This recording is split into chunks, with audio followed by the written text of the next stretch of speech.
उत्तराखंड में होने वाले विधानसभा चुनाव से पहले काशीपुर विधायक हरभजन सिंह चीमा एक नए मामले में फंसते हुए नजर आ रहे हैं। दरअसल बीजेपी विधायक की ओर से चुनाव आयोग के सामने पेश किए गए प्रमाण पत्रों में गलत जानकारी देना उनके लिए भारी पड़ सकता है। पूरा मामला आपको बताएं तो हाईकोर्ट में दायर एक याचिका में आरोप लगाए गए थे कि बीजेपी विधायक ने 2017 के चुनाव में नामांकन के दौरान जो तथ्य पेश किए उसमें उनकी ओर से गलत जानकारी दी गई थी। 2017 में नामांकन के दौरान भाजपा प्रत्याशी और वर्तमान विधायक हरभजन सिंह चीमा की ओर से जो तथ्य पेश किए गए उसको गलत ठहराते हुए राजीव अग्रवाल ने हाई कोर्ट में याचिका दायर की थी, जिस पर हरभजन सिंह चीमा ने प्रार्थना पत्र पेश किया था कि याचिकाकर्ता को याचिका पेश करने का अधिकार नहीं है। पहली बार इन्होंने चुनाव लड़ा था तो 2002 के नामांकन पत्रों में और उसके बाद के चुनाव के नामांकन पत्रों में अलग अलग डेट है।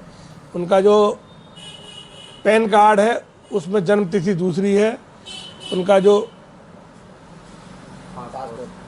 पासपोर्ट है उसमें जन्म तिथि दूसरी है। 2 साल का लगभग उम्र का फर्क उन्होंने दिखा रखा है। और जो 2017 में चुनाव उन्होंने लड़ा था, 2017 के चुनाव में अकाउंट खोला है उन्होंने, जो बैंक अकाउंट खुलता है वो खोला है उन्होंने पासपोर्ट के जन्म तिथि के आधार पर, और नॉमिनेशन करा था उन्होंने अपना उसका ऊपर पैन कार्ड के ऊपर। दोनों की तारीखों में भिन्न भिन्न उसमें तारीखें हैं जन्म तिथि। तो हमने ये पूछा है कि ये हरभजन सिंह चीमा कौन, ये पैन कार्ड वाले हरभजन सिंह चीमा है या ये पासपोर्ट वाले हरभजन सिंह चीमा है। इनके द्वारा 4 चुनाव लड़े गए और चारों चुनावों में अलग अलग तरीके से इन्होंने अपने जो नॉमिनेशन पेपर भरे हैं, और ये काशीपुर विधानसभा क्षेत्र की जनता के साथ पूरी तरह इन्होंने धोखा किया, चुनाव अधिकारियों के साथ धोखा करा है। और मेरा तो ये मानना है कि इनका चुनाव अवैध चुनाव, इनके जो भी चुनाव इन्होंने लड़ा है वो चुनाव अवैध हुए। चुनाव के बाद एक चुनाव की रिट पिटिशन की थी हरभजन सिंह चीमा के खिलाफ, और उसकी सुनवाई आज कोर्ट में थी। और उसमें विभिन्न मुद्दे थे, जैसे उसमें उम्र का प्रमाण पत्र का था, पढ़ाई का, एजुकेशन का था, उनके ऊपर बकाया धनराशि का था सेल टैक्स विभाग की, इस टाइप के कई मुद्दे उसके अंदर थे। तो उस पर आज माननीय उच्च न्यायालय में मेरे केस की सुनवाई हुई, और आज मेरे बयान वहाँ पर हुए। मेरे और मेरे जो मुख्य चुनाव एजेंट GS नरूला थे, हम दोनों के बयान आज वहाँ पर हुए हैं। बताया जा रहा है कि बीजेपी विधायक की ओर से नामांकन के दौरान पैन कार्ड और पासपोर्ट की जन्म तिथियों में गलत तथ्य पेश किए गए हैं। दोनों में जन्म तिथियां समान नहीं हैं। यही नहीं, सेल्स टैक्स के 10 लाख रुपए की देनदारी की सूचना भी उनकी ओर से छुपाई गई है, जिसके आधार पर चुनाव निरस्त करने की मांग की गई है। वहीं अब हाईकोर्ट ने इस मामले पर नियमित सुनवाई के आदेश जारी कर राजनीतिक माहौल को और गर्मा दिया है। अभी नया मामला विधायक चीमा का सामने आया है कि उनके पासपोर्ट में कोई और डेट ऑफ बर्थ है और पैन कार्ड में कोई और डेट ऑफ बर्थ है।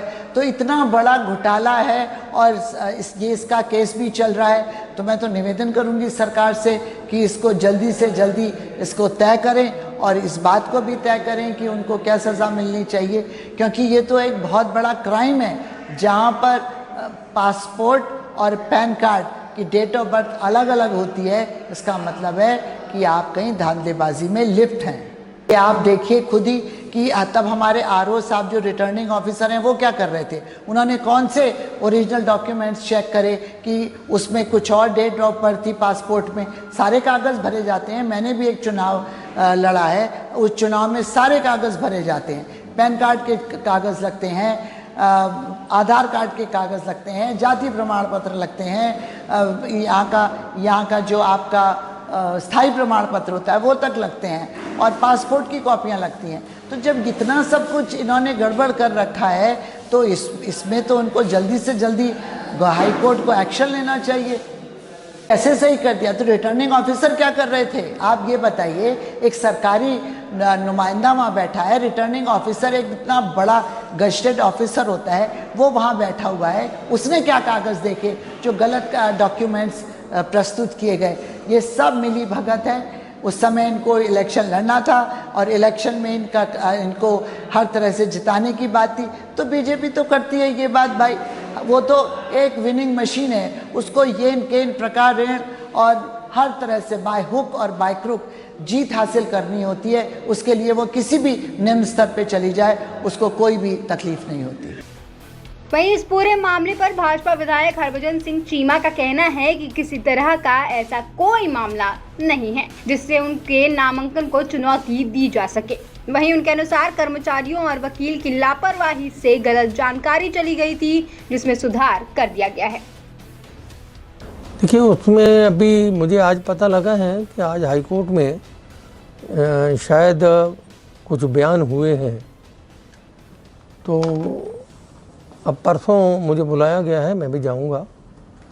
उसमें कोई इश्यूज़ ऐसा नहीं है जिस इशू के ऊपर मेरा चुनाव गलत साबित हो जाए। अगर ऐसा इशू कोई होता तो उसी समय जब इसका निरीक्षण हो रहा था तो उसी समय मेरा जो कागज़ था, मेरी टिकट जो थी वो कैंसिल हो जाती, मेरा पेपर जो मैंने भरे थे वो कैंसिल हो जाते। ऐसा कुछ नहीं हुआ है भाई।